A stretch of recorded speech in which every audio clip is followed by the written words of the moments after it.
You feel it, don't you? That sudden wave of anger in traffic, the sting of a critical comment, the anxiety of an uncertain future. We believe our emotions are automatic, that external events pull our strings like a puppeteer. We think that feeling bad when bad things happen is not a choice, but a law of nature.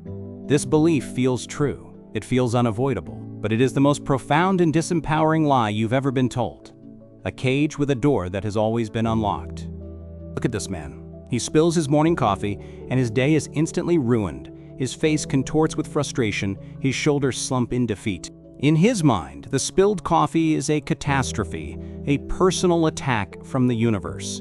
He sees the event and the emotional reaction as one and the same, completely fused together.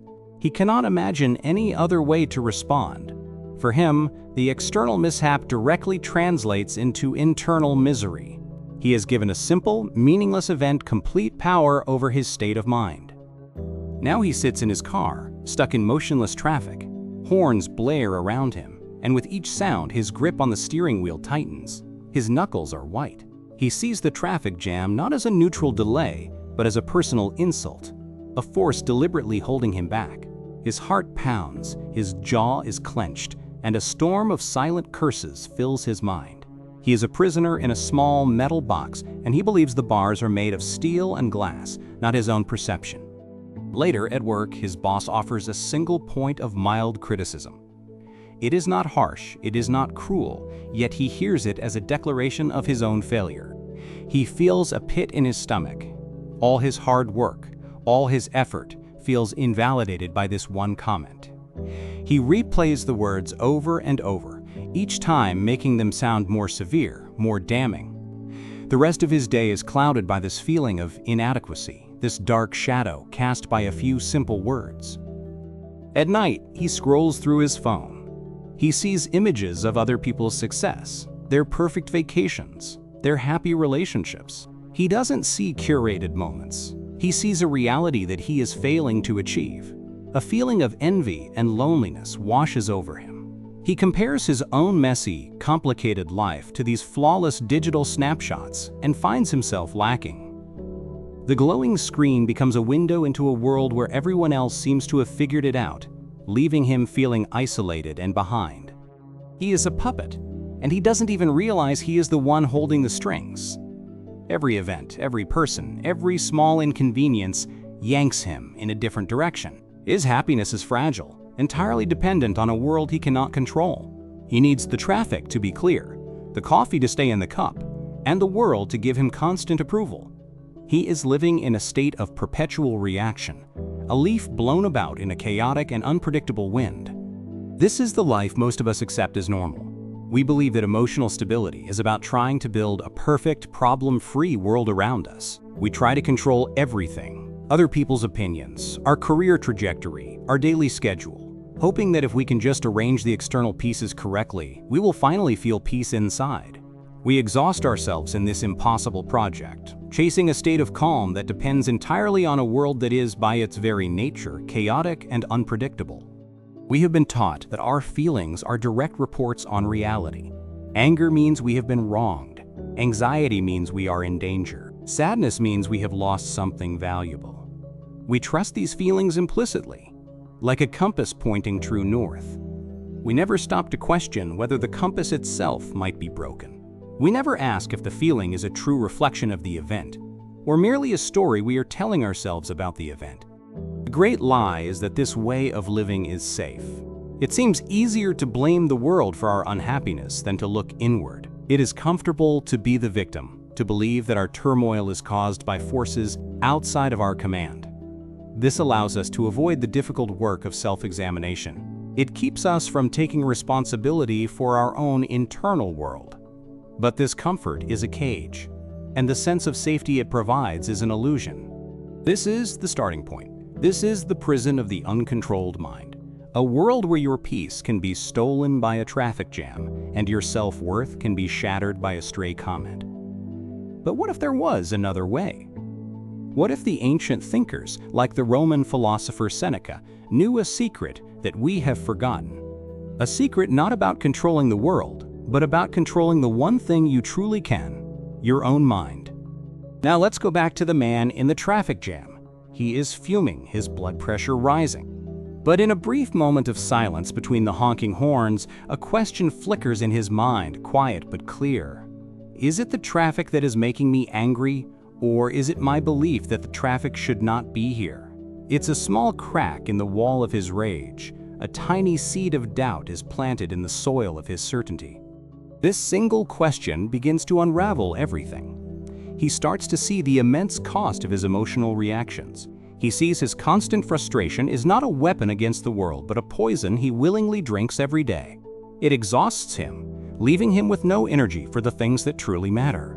He is perpetually tired, not from his work or his life, but from the constant, draining effort of being angry, anxious, and resentful. He notices how his uncontrolled emotions affect his relationships. When he comes home, he brings the storm with him. His frustration from the office spills over onto his family. His loved ones walk on eggshells around him, unsure which version of him they will get. He sees the wall his reactivity has built between himself and the people he cares about most. He is pushing away the very comfort and connection he desperately craves. Seneca wrote that a man is as unhappy as he has convinced himself he is. The man begins to understand this. He realizes his life isn't uniquely difficult or unfair. His suffering comes from his interpretation. He has been painting a neutral world with the dark colors of his own mind. He sees that he is the artist of his own misery, the architect of his own internal prison. This realization is terrifying, but it is also the first glimpse of freedom. The mask of the perpetually cheerful or the constantly stoic man begins to crack. Underneath, there is not weakness, but confusion and exhaustion, the effort of pretending to be okay, or the effort of being constantly outraged, has taken its toll. He feels lost, like an actor who has forgotten his lines and even his own name. He doesn't know who he is without his anger, his anxiety, or his sadness.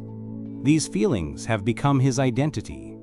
He feels like he is walking on a treadmill, running faster and faster but getting nowhere. He achieves a goal, gets a promotion, buys a new thing, and for a moment, he feels a flicker of happiness.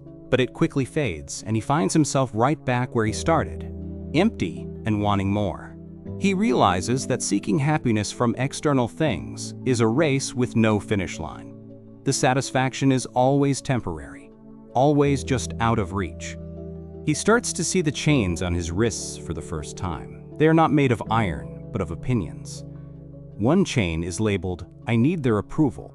Another says, "This must go my way." A third, heavy one reads, "This is terrible." He has been wearing them for so long he thought they were part of his own skin. Now he feels their weight, how they restrict his movement and limit his choices. Seneca would say that we suffer more often in imagination than in reality. The man realizes this is true.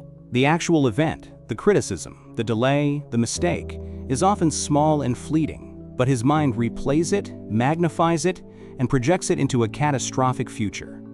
He suffers from 100 disasters that never happen. His anxiety is a ghost, haunting him with things that are not real, stealing the peace from the only thing that is, the present moment. The world, which once seemed so solid and real, now feels like a hall of mirrors. Each reflection is a distorted version of reality, twisted by his own judgments and fears. Is his boss truly disappointed, or is that just his fear of failure? Is that person's life really perfect, or is that just his own envy painting the picture? He can no longer trust his immediate emotional reactions. He is lost in a maze of his own making. The first step toward freedom is admitting you are in a prison. The man finally stops blaming the traffic, his boss, or the world. He looks inward and sees the true source of his turmoil. It isn't the events themselves, but his automatic, unthinking reaction to them. This moment of pure self-awareness is painful. It means he is responsible. But responsibility is not blame. It is power, the power to change. He realizes that his emotions, which he thought were his most authentic guides, are often just bad habits. He has practiced being angry in traffic for years, so it has become automatic.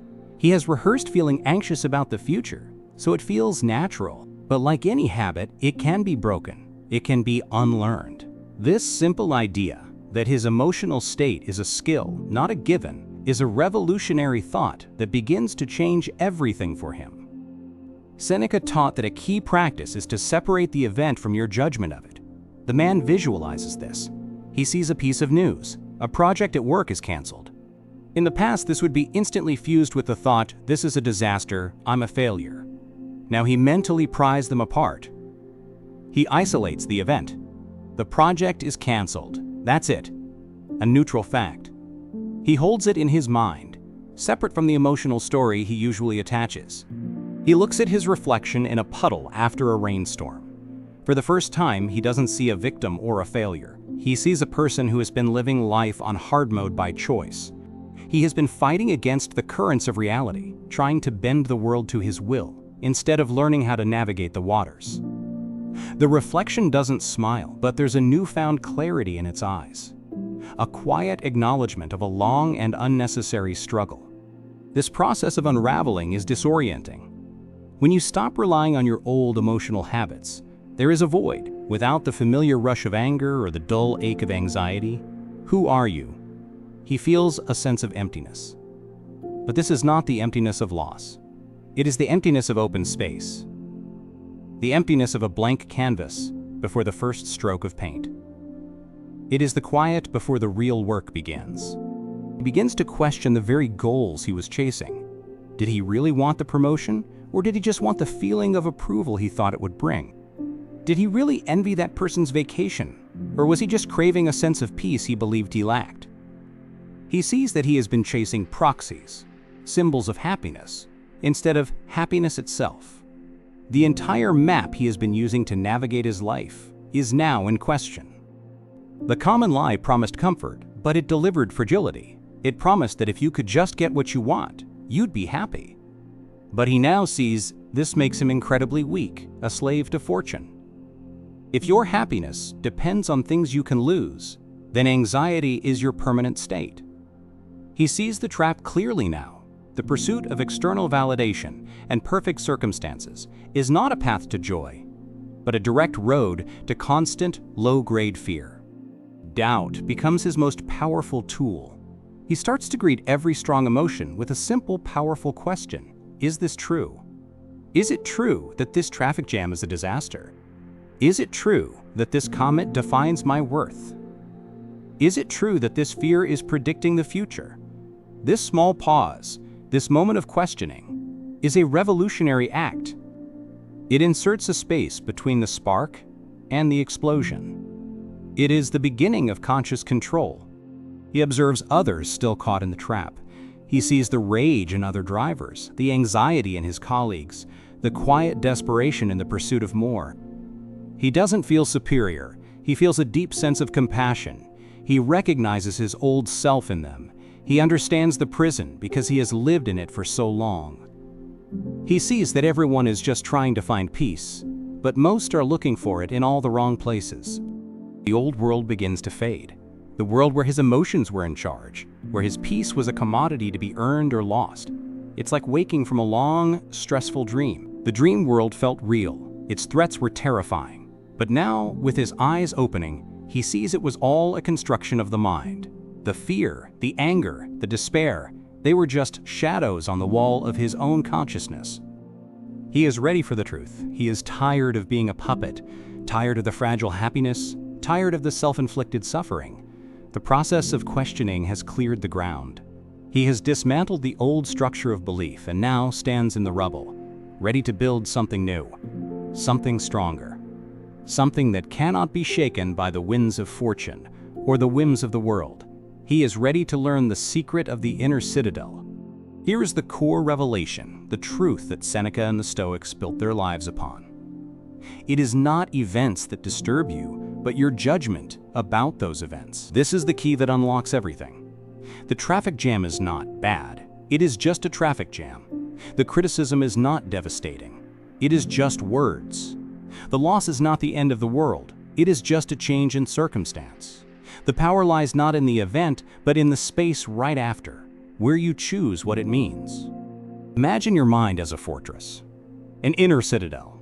Outside this fortress, the world can do what it wants. Storms can rage, armies can attack, chaos can reign. There will be failures, losses, injustices, and pain. You cannot stop the storm. But the walls of your fortress are your judgments, your principles, your reasoned choices. Nothing can breach these walls unless you allow it to. The outer world can be in turmoil, while inside, you remain calm, ordered, and free. The man stands inside his own mental fortress now. He looks out of a narrow stone window.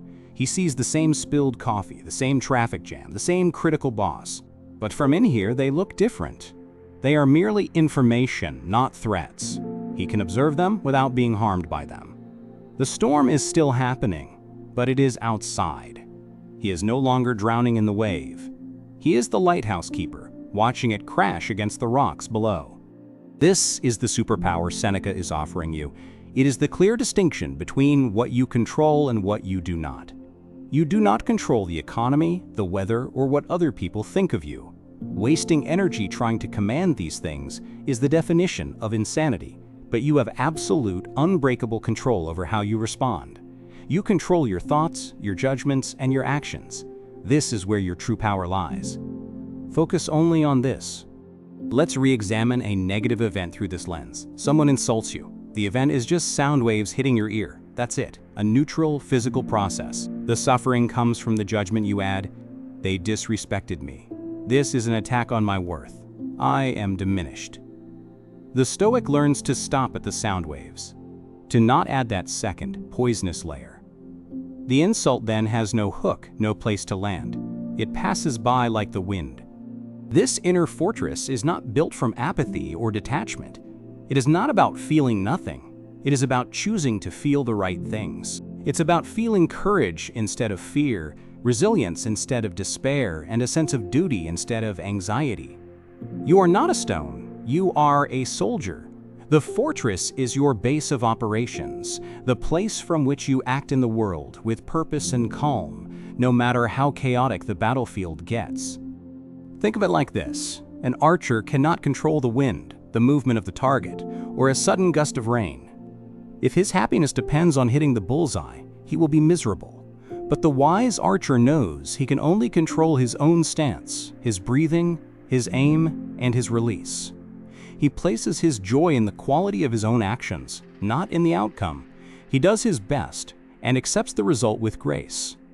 This is the Stoic mindset. Our man now sees his life this way. His project at work is the arrow. He will put in his best effort, his best thinking, his best work. He will perfect his aim. But whether it succeeds, whether it is praised, whether it gets canceled, that is the wind.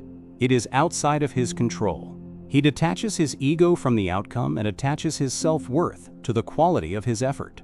This brings a profound sense of peace and focus to his work. The chains of opinion on his wrists begin to dissolve into dust. The need for approval, the demand that things go his way, the judgment that something is terrible. These lose their power when he realizes they are based on things outside his control. He cannot force someone to approve of him, so why base his peace on it? He is breaking free not from the world, but from his dependence on the world's fickle validation. Seneca advised to practice misfortune, to willingly sleep on the floor, to eat simple food, to wear old clothes for a few days. The point is not to suffer, but to ask yourself, is this the condition I so feared? You realize that you are more resilient than you thought. You rob misfortune of its terror by meeting it on your own terms. This builds psychological toughness, reinforcing the walls of your inner fortress. He now looks at his reflection, and for the first time he sees an inner strength he never knew he possessed. It is not the arrogant strength of someone who thinks they can control the world. It is the quiet, unbreakable strength of someone who knows they can control themselves. He sees a person who can endure, who can adapt, and who can remain tranquil even when the world outside is anything but. This internal control is the source of true freedom, a person who needs nothing from the outside world. No specific outcome, no praise, no particular circumstance is truly free. They cannot be threatened. They cannot be manipulated. They cannot be broken. Their happiness is self-generated, created from within. It is a portable and unshakable peace. This is the ultimate goal of the Stoic path, not to become unfeeling, but to become unbeatable. The lie was that emotions happen to you. The truth is that emotions are something you do. You perform anger, You practice anxiety. You create despair with your judgments. And if you create them, you can choose to create something else. You can create resilience. You can create tranquility. You can create courage. The power of creation was always yours. You just have to realize you are the artist. So when the wave of emotion comes, and it will, you don't try to stop it. You don't try to fight it. You simply step aside and let it pass. You observe it. Ah, there is anger. That is my body's reaction to my judgment, that I have been wronged. You see it for what it is, a psychological event, not a command. You acknowledge it, and then you let it go, without letting it become you. This is a profound shift from being a passenger in your own life to being the driver. Before, you were in the back seat, being thrown around by every turn and bump in the road. Now you are behind the wheel. You cannot control the road, the weather, or the other drivers. But you can control how you steer. You can navigate the journey with skill, purpose, and a steady hand, no matter how treacherous the path becomes. Seneca wrote, "The mind that is anxious about future events is miserable." The man understands this now. All anxiety is rooted in a future you cannot control. By focusing only on your reasoned response in the present moment, the future loses its power over you. You will handle what comes when it comes. Your task is here, now. To be virtuous, to be rational, to be calm. The future will take care of itself. The core revelation is not complex, but it is profound.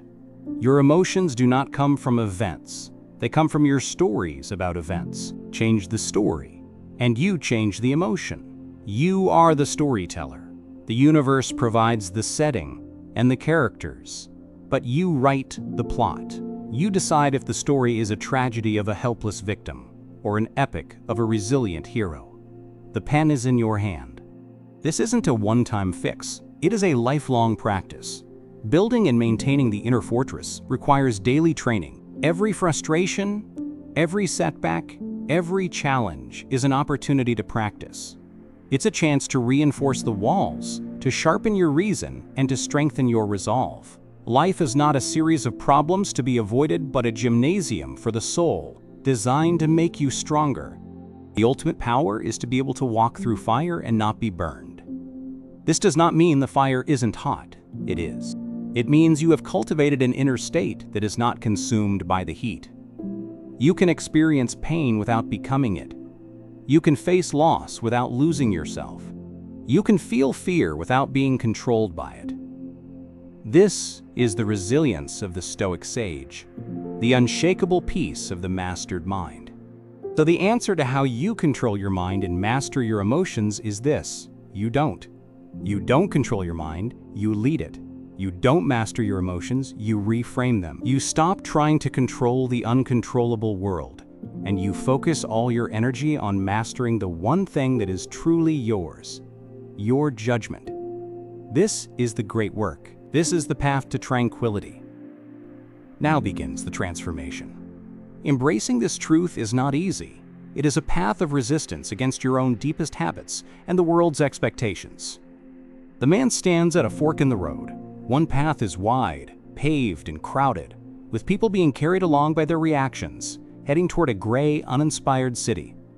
The other path is narrow, rocky, and climbs steeply up a mountain. It is a solitary path. He chooses the mountain. The first steps are the hardest.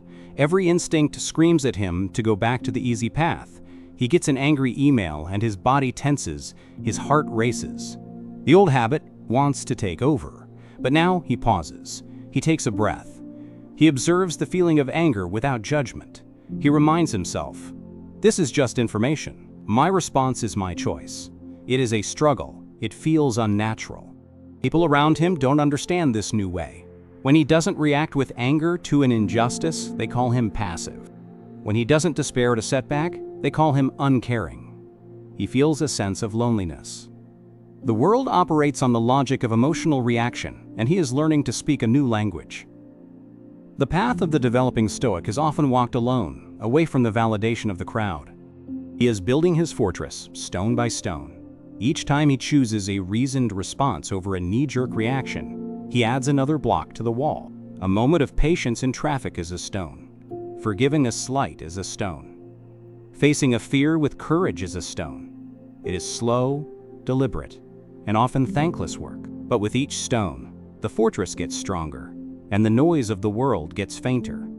Compare his difficult, meaningful struggle with the easy, empty life of the conformist. The person on the wide road is comfortable. They float along on the currents of praise and blame, pleasure and pain. But they have no direction of their own. Their life is a series of accidents, their mood a reflection of their circumstances. It is an easy life, but it is not their life. They are a passenger. The climber on the mountain, however, is choosing his direction with every step. The climb is hard. He stumbles. He gets tired. He is battered by the wind.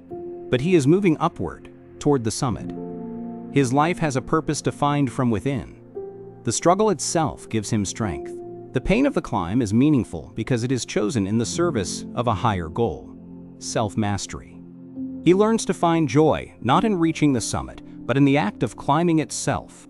He finds satisfaction in the strength of his own character, in his ability to endure, to remain calm, to act with virtue regardless of the outcome. This is a radical shift.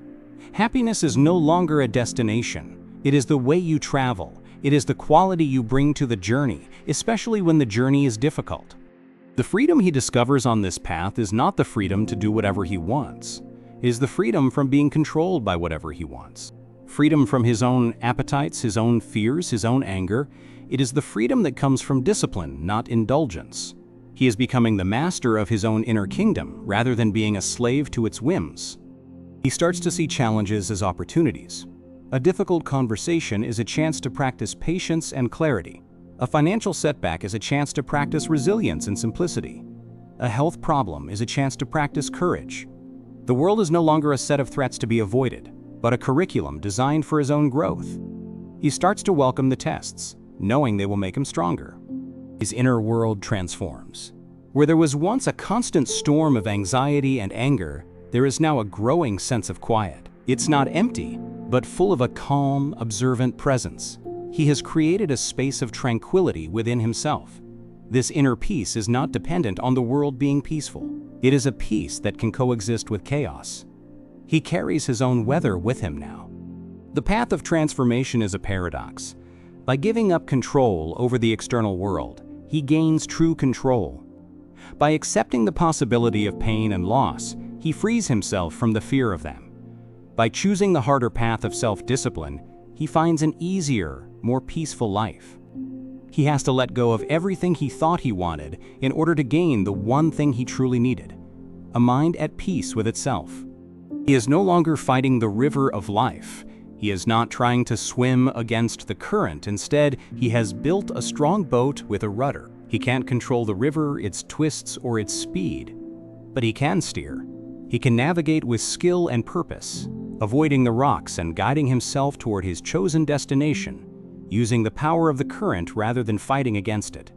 The man is no longer fragile. He has been tempered by his trials. Like steel that is heated and hammered, his character has been strengthened by the difficulties he has faced with conscious intention. He is not unbreakable because he is still human, but he is resilient. When he is bent by circumstance, he no longer shatters. He bends, and then he returns to his true shape, perhaps even stronger than before. This path changes not only his relationship with himself, but also his relationship with others. Because he is no longer a slave to his own emotional needs, he can show up for other people with more patience, more compassion, and more wisdom. He can listen without judgment. He can offer strength without arrogance. He becomes a source of stability, a calm harbor for others who are still lost in the storm. He has reached a high plateau on the mountain. He is not at the final summit, because there is no final summit. The climb is the destination, but he pauses and looks back. He sees the wide, easy road far below, the gray city in the distance. He sees the man he used to be, trapped in the puppet show of his own reactions. He feels not pride, but a quiet gratitude for the struggle that brought him here. Now, this story comes back to you. The journey from the lie to the truth, from the puppet to the fortress builder, is not just a story. It is a map. It is a possibility that lives within you right now. You live in a world that constantly tries to pull your strings, to provoke a reaction, to make you believe your piece is for sale. but you hold the key to a different way of being. A transformed man now walks through the same chaotic city from the beginning of our story. The crowds still rush, the horns still blare, the digital billboards still flash with images of perfection. But he is different. The chaos of the city does not penetrate him. He moves through it with a calm and steady purpose.